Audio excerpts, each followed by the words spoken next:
A cold millionaire CEO faints at the clinic. When he wakes up, the nurse who saved him is the same girl he fired years ago. What happens when a ruthless CEO collapses, only to be saved by the nurse he callously fired years ago? As his empire crumbles under attack, she holds the key to exposing the enemy. But the most shocking twist isn't just uncovering the saboteur. It's revealing the unexpected truth behind why she was fired in the first place. Subscribe, like, and listen to the full story to hear the stunning revelations. The fluorescent lights of the clinic hallway hummed with an oppressive uniformity, reflecting harshly off the polished linoleum. Nathaniel Pierce, CEO of the multi-billion-dollar Pierce Enterprises, felt a strange disconnect as if viewing the scene through warped glass. The crisp lines of his bespoke Italian suit suddenly felt tight, constricting across his chest. He'd come to this unassuming community clinic on Chicago's west side for a quick, perfunctory inspection of box to tick regarding a minor corporate sponsorship his PR team had insisted upon. Community outreach. A necessary nuisance. He lifted a hand to loosen his tie, annoyed by the sudden wave of dizziness. The air tasted metallic. His heart hammered against his ribs, an erratic drumbeat completely out of sync with the controlled rhythm of his life. Must be the stale air, he thought irritably, or perhaps skipping lunch again. He glanced at his Patek Philippe. He was already behind schedule for his next meeting downtown. He took a step forward, aiming for the exit sign, but his legs felt like lead. The pristine white walls seemed to ripple, closing in. Panic, cold and unfamiliar, clawed its way up his throat. Nathaniel Pierce did not panic. He commanded boardrooms, crushed competitors, dictated market trends. He did not get dizzy in suburban clinics. Yet, the floor tilted violently beneath his feet. A sharp pain radiated down his left arm, stealing his breath. He stumbled, bracing a hand against the wall, his knuckles white. The antiseptic smell of the clinic filled his senses, sharp and overwhelming. "Mr. Pierce," a voice nearby, blurred by the roaring in his ears. He tried to respond, to project his usual authority, but only a strangled gasp escaped. His vision tunneled, the fluorescent lights exploding into blinding stars. Control evaporated. For the first time since he could remember, Nathaniel Pierce was utterly helpless. He felt his knees buckle, the expensive fabric of his suit crinkling as he collapsed. The impact with the floor was distant, jarring. Through the encroaching darkness, just before consciousness fled, he heard a woman's voice calm, clear, cutting through the chaos. "Okay, stay with me. Deep breaths. Someone call 911, possible cardiac event." The voice was strangely soothing, an anchor in the terrifying void. Then nothing. Only the chilling realization that the carefully constructed world of Nathaniel Pierce had just shattered on a sterile clinic floor, leaving him vulnerable, exposed, and utterly dependent on strangers. Why here? Why now? And whose voice was that, pulling him back from the brink? Nathaniel drifted back to awareness slowly, reluctantly. The first sensation was the scratchiness of cheap cotton sheets against his skin, a stark contrast to the thousand-thread-count Egyptian cotton he was accustomed to. The second was the steady, rhythmic beeping of a monitor beside him. He wasn't in his minimalist downtown penthouse. He forced his eyes open, blinking against the subdued lighting of a small, private room likely part of the clinic's attached emergency stabilization unit. A figure moved into his line of sight. A nurse, checking the foredrip in his arm.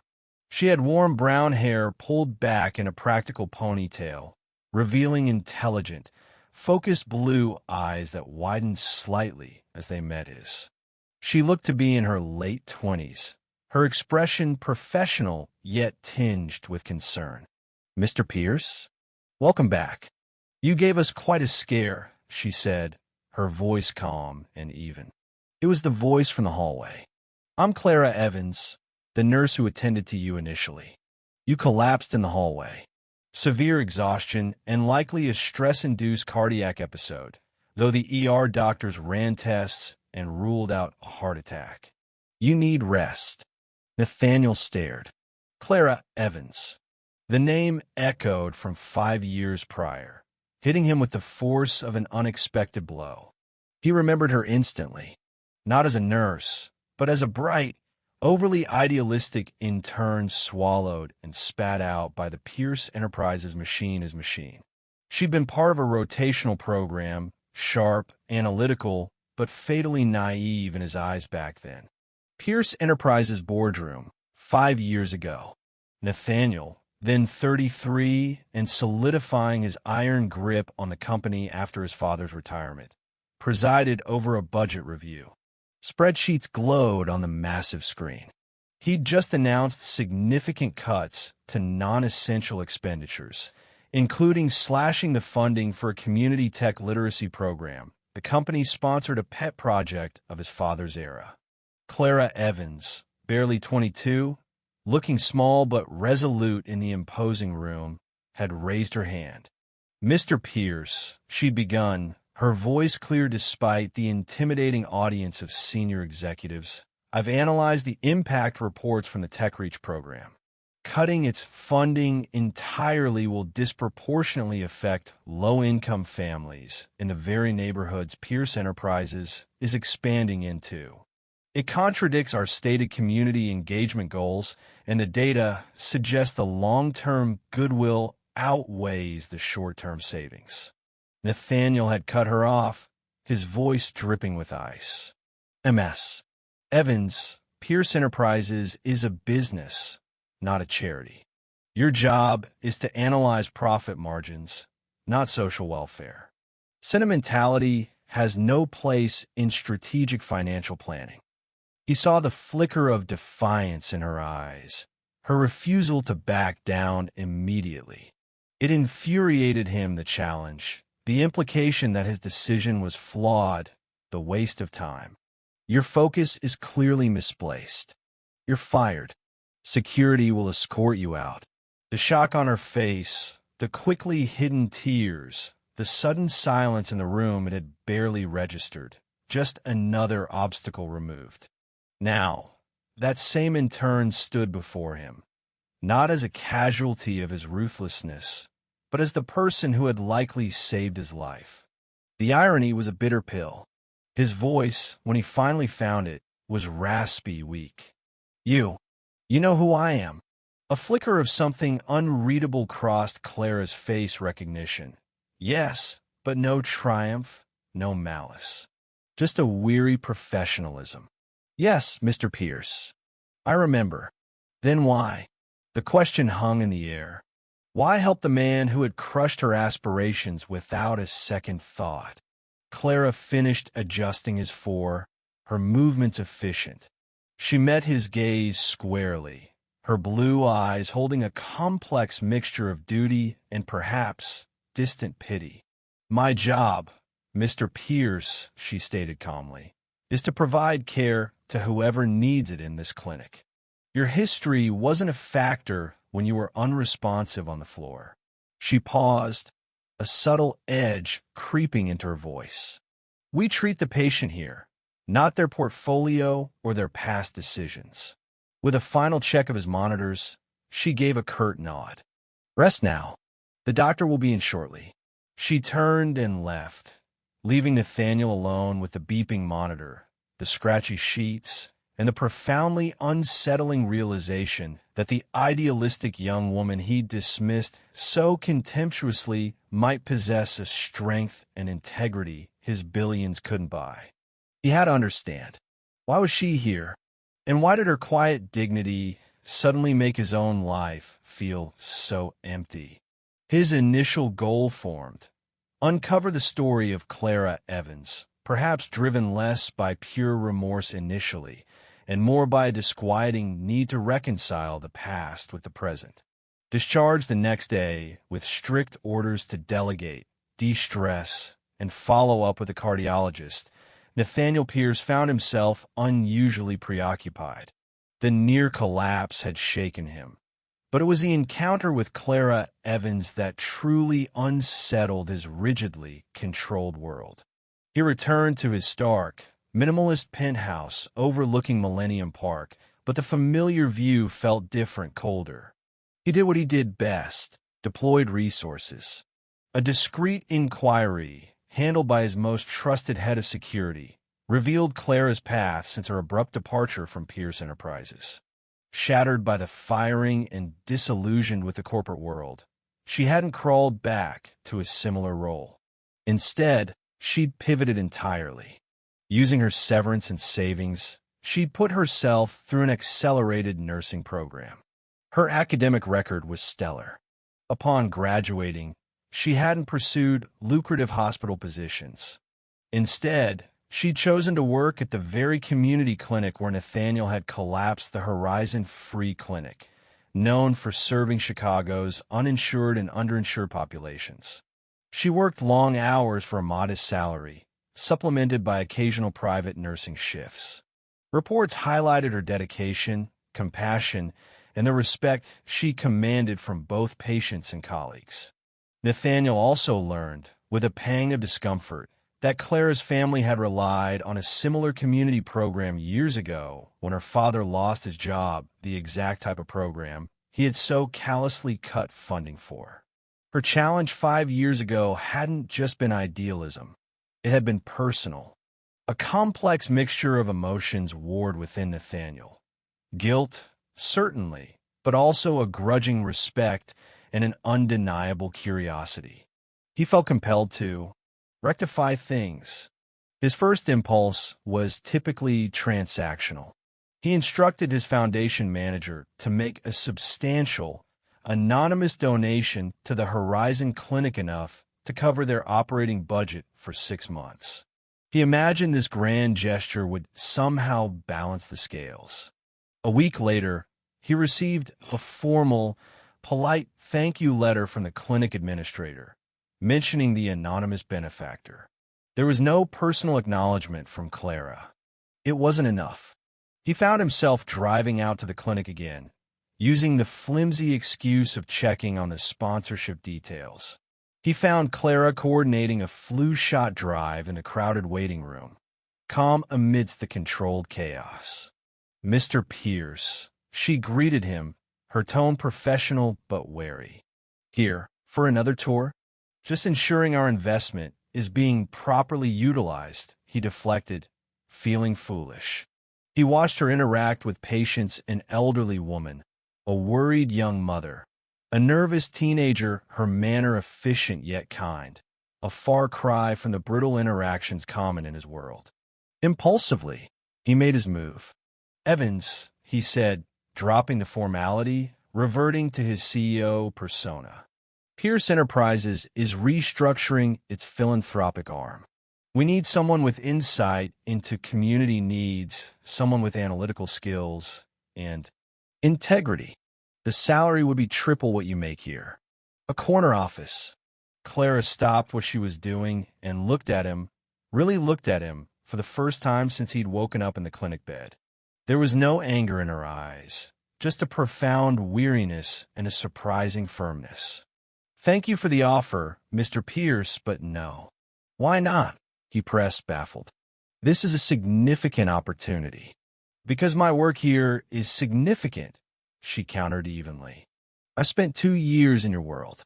I saw what gets prioritized. It's not for me." She gestured around the bustling clinic. "This is real.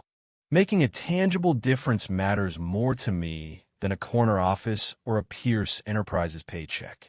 She paused, then added pointedly, "I learned the hard way that some things aren't measured in profit margins. I thought you, of all people, would understand why I wouldn't want to go back." Her refusal, grounded in conviction rather than resentment, struck him harder than any outburst would have. It was another crack in his carefully constructed worldview. He increased the company's official funding to the clinic, significantly and publicly this time, framing it as renewed corporate responsibility. He told himself it was good PR. Nathaniel found increasingly flimsy reasons to visit the clinic or interact with Clara regarding the funding. He commissioned reports on community health needs, requesting her input. Each interaction highlighted the chasm between their worlds, but also sparked an unexpected, tentative connection. He saw her intelligence, her pragmatic problem-solving skills applied to resource shortages, her fierce advocacy for her patients. She, in turn, saw glimpses of the man beneath the ruthless CEO, moments of vulnerability after his health scare, flashes of genuine interest in the clinic's challenges, a mind still sharp, but perhaps questioning its own certainties. Whispers began circulating within Pierce Enterprises. Carl Brenner, the ambitious former COO Nathaniel had ruthlessly fired a year ago for cooking the books on a major acquisition deal, an act Nathaniel had exposed with cold precision, was reportedly seen meeting with executives from their biggest rival, Novatech Solutions. Nathaniel's head of security warned him that Brenner was bitter and vindictive, capable of anything. Nathaniel, still steeped in arrogance, dismissed the warning. Brenner is yesterday's news. He's irrelevant. He failed to recognize the danger of a wounded ego combined with intimate knowledge of Pierce Enterprises' vulnerabilities. The pieces were aligning for a devastating backlash, just as Nathaniel was beginning to question the very foundations of the empire he had built. His fascination with Clara grew, a stark contrast to the storm gathering on his corporate horizon. The storm broke with the suddenness of summer squall. Nathaniel was in a tense video conference with the Tokyo division when his CFO's panicked face appeared on a private channel. Nathaniel, we have a major problem. Wall Street is reacting to leaked internal projections. They look disastrous. And there are rumors, ugly rumors, about financial irregularities tied to the foundation. Within hours, Pierce Enterprises was engulfed in chaos. News outlets, fueled by anonymous sources and strategically leaked documents, skillfully altered to look incriminating, ran explosive headlines. Pierce Enterprises cooks books? CEO embezzled charity funds? Financial meltdown looms for tech giant. The company's stock price, previously robust, nosedived, shedding nearly 30% of its value by the end of the first day. Panic spread through the ranks. Investors called relentlessly. The board demanded answers.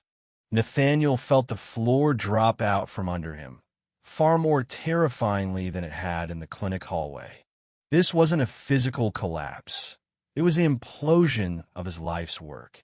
His IT security team, working frantically, confirmed a sophisticated, multi-pronged cyber attack.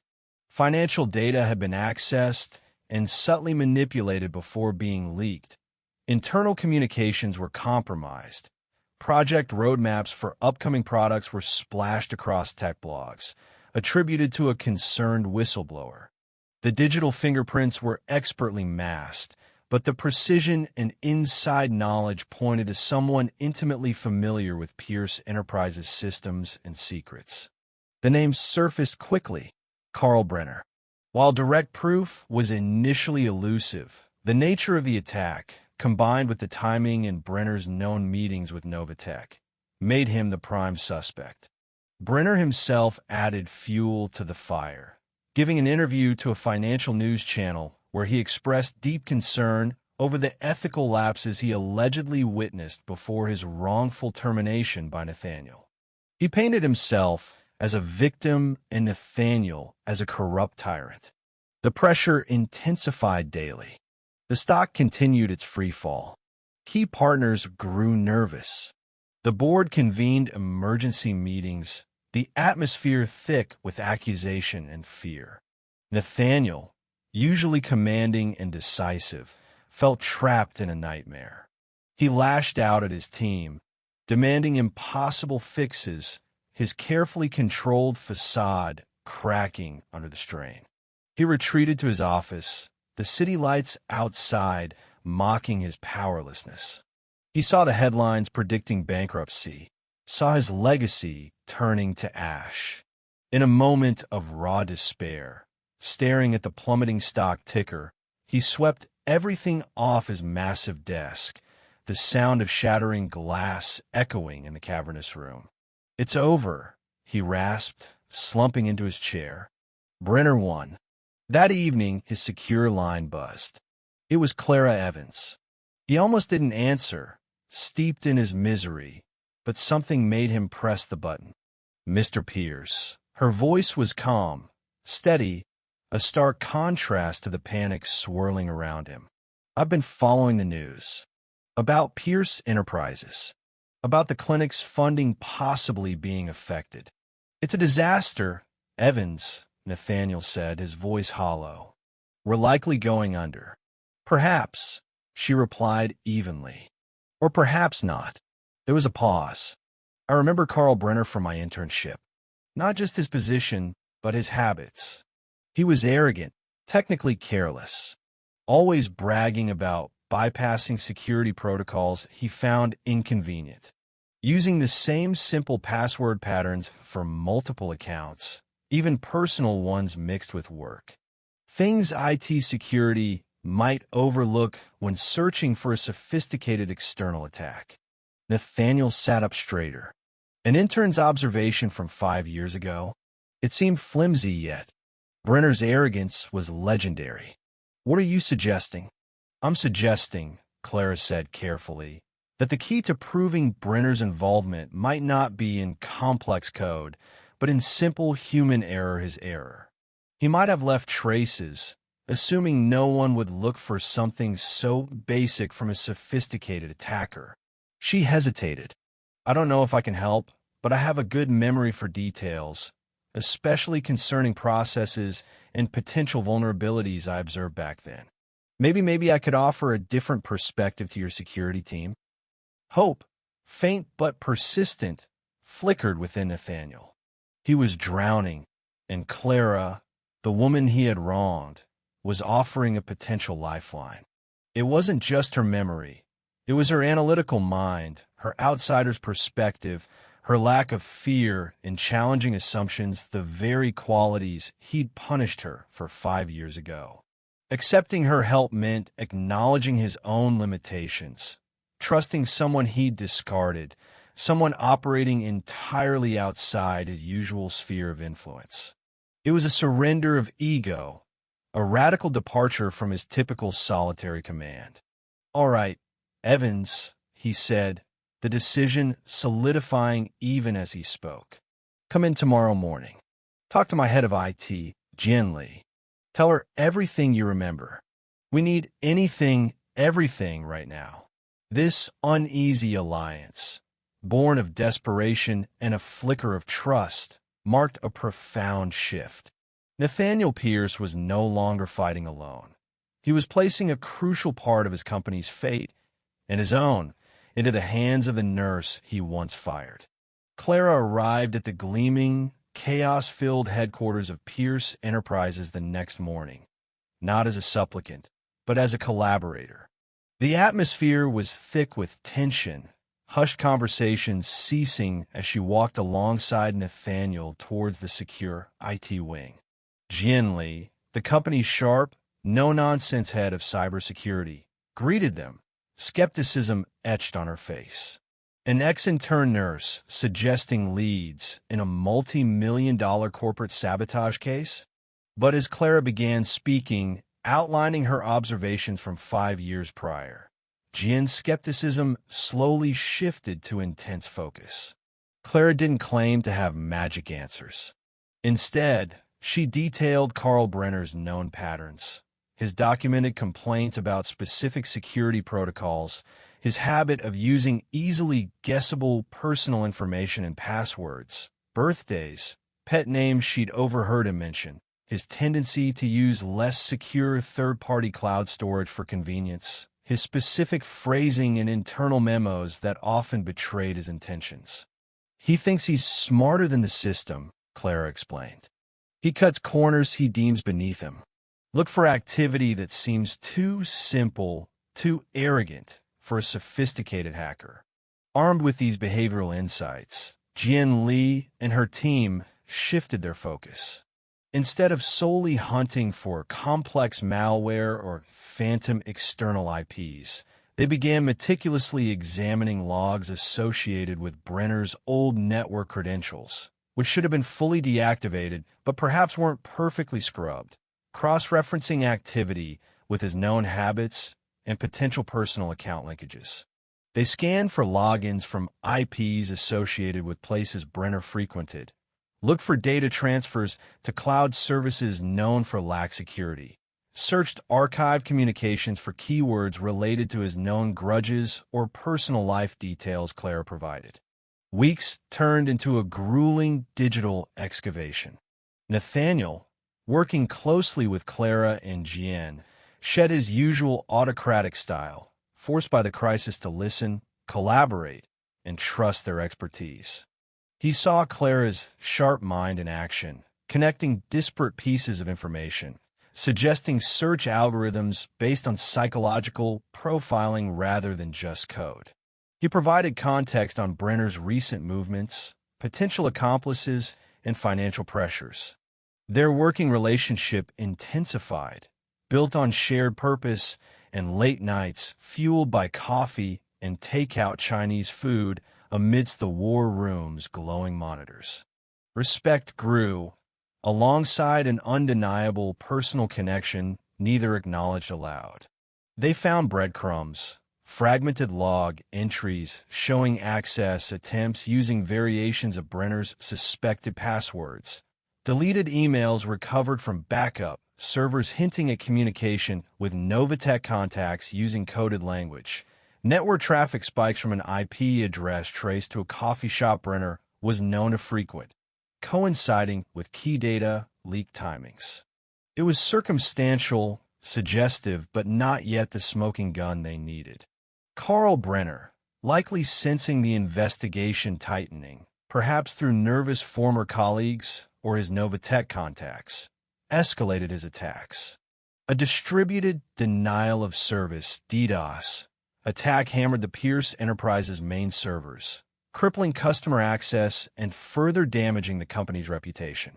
Simultaneously, more manufactured evidence of Nathaniel's supposed wrongdoing was leaked, specifically targeting his personal integrity and attempting to force his resignation before the investigation yielded fruit. This was their dark night. The pressure from the board became immense. Nathaniel's staunchest allies urged him to step down for the good of the company.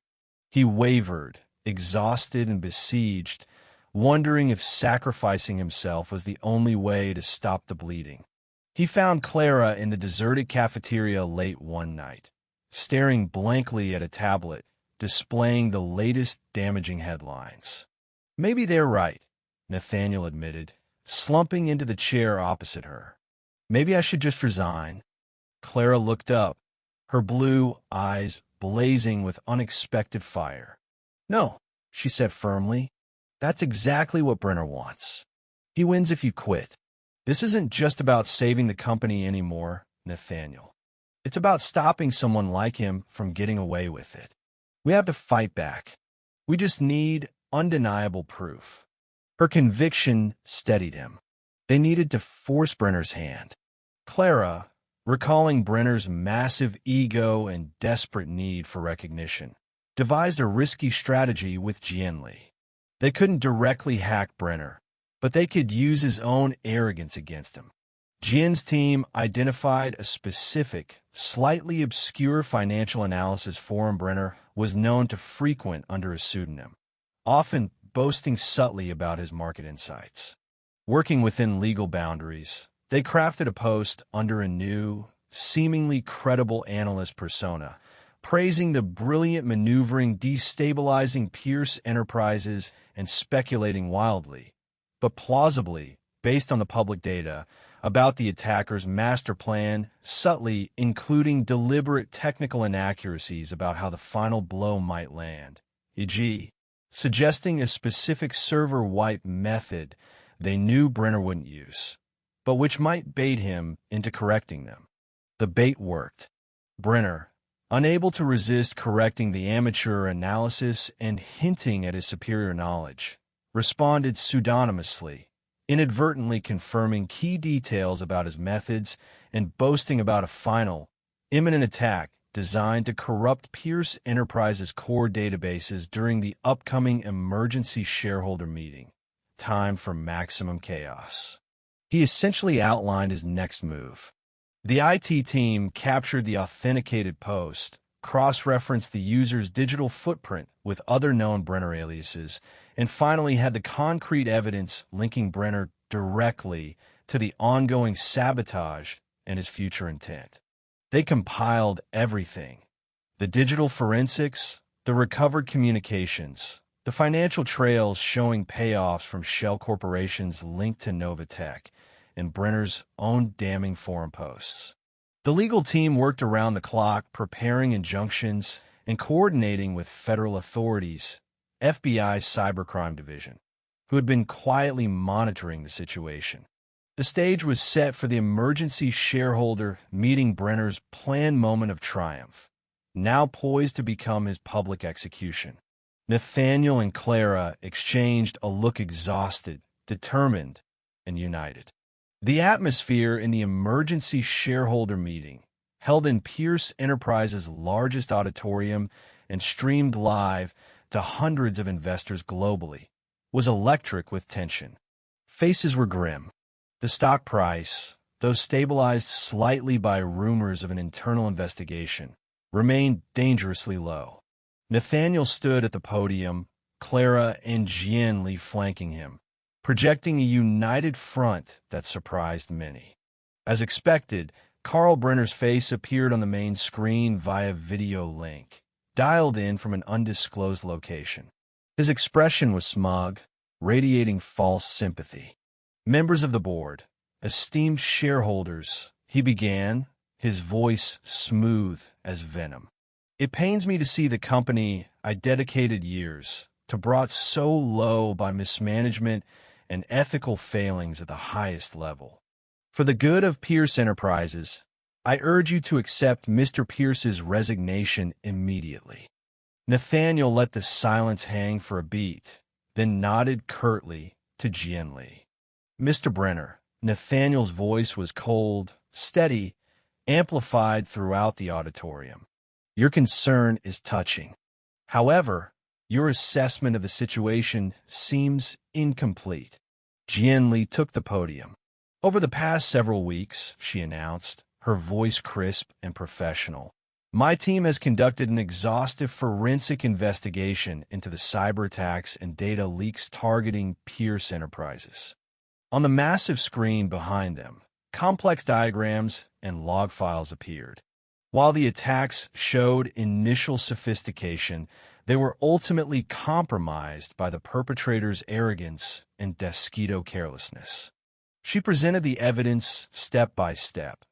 IP addresses linked to Brenner's known locations coinciding with breach times, recovered emails using coded language discussing payments from shell companies funded by Novatech, forensic analysis of the manipulated financial data, tracing back to specific tools Brenner favored. Brenner's smug expression began to falter, replaced by disbelief, then dawning horror. "But the most compelling evidence," Jian continued, her gaze locking onto Brenner's image on the screen, "comes from the perpetrator himself." She displayed screenshots of the financial forum posts. "Recognize this username, Mr. Brenner? Market Maestro 7. In his eagerness to correct perceived errors in online analysis, he inadvertently confirmed his methods and detailed his plan for a final attack intended to cripple this company during this very meeting." The final slide appeared, a direct quote from Market Maestro 7 boasting about corrupting the core databases. Nathaniel stepped forward again. Carl Brenner, in collusion with elements within Novatech Solutions, orchestrated this entire attack out of personal vengeance and greed. He gestured toward Clara. His plot was uncovered thanks to the integrity sharp observation, and analytical skills of MS. Clara Evans, who brought crucial insights from her time within this company, insights we initially failed to value. Brenner, trapped and exposed, sputtered denials, then devolved into furious, incoherent threats before his video feed abruptly cut out. A stunned silence filled the room, broken only by the quiet notification that federal agents, armed with warrants based on the presented evidence, were already converging on Brenner's last known location. The immediate threat was neutralized. The company, battered but not broken, had survived. In the wake of the explosive shareholder meeting, the tide turned swiftly. Carl Brenner was arrested, and the subsequent investigation exposed the full extent of his conspiracy with Novatech, leading to significant legal penalties and executive dismissals at the rival firm. With the truth revealed and confidence restored, Pierce Enterprises stock began a steady climb back. Nathaniel addressed his employees and the public, not with defiance, but with newfound humility. He acknowledged his past ruthlessness might have contributed to fostering an environment where such betrayal could fester. He publicly credited Clara and Jian Li's teams for their crucial roles. More importantly, he announced concrete changes: the establishment of a robust, independent ethics committee, a renewed commitment to corporate social responsibility, starting with fully endowing the Horizon Free Clinic and launching the Pierce Community Health Initiative focused on expanding access to care and initiatives to create a more transparent, less cutthroat corporate culture. The crisis forged an undeniable bond between Nathaniel and Clara. The late nights, the shared pressure, the moments of vulnerability had dissolved the barriers of their past. Mutual respect had deepened into genuine affection. He saw her strength, her intelligence, her unwavering moral compass. She saw his capacity for change, his willingness to learn from mistakes, his underlying decency buried beneath years of hardened ambition. Several months later, after the dust had settled and the company was firmly on the road to recovery, Nathaniel found Clara back at the Horizon Clinic, checking on the progress of a new pediatric wing funded by the initiative they now co-managed. He didn't have a ring, didn't kneel. He simply stood beside her, watching the controlled, hopeful activity. "Clara," he began, his voice quiet, sincere. "You came back into my life when I was literally and figuratively on the floor. You helped save my company, yes, but more than that, you showed me what true value looks like. You challenged me, you believed in the possibility of change, and you helped me find a better version of myself." He met her gaze, his own clear and open. "My future is finally something I look forward to, not just conquer. But it's incomplete without you. Will you build it with me?" Tears welled in Clara's eyes, but she was smiling. "Yes, Nathaniel. Yes, I will." Their wedding was a simple, joyous affair held not in a grand ballroom, but in the newly dedicated community garden of the clinic, attended by colleagues, friends, and the patients whose lives Clara touched daily. Nathaniel Pierce, the once cold CEO, had not only regained his empire, but found his heart, thanks to the nurse he fired, the woman who gave him and his company a second chance. Together, they began shaping a future defined less by profit margins and more by purpose and partnership.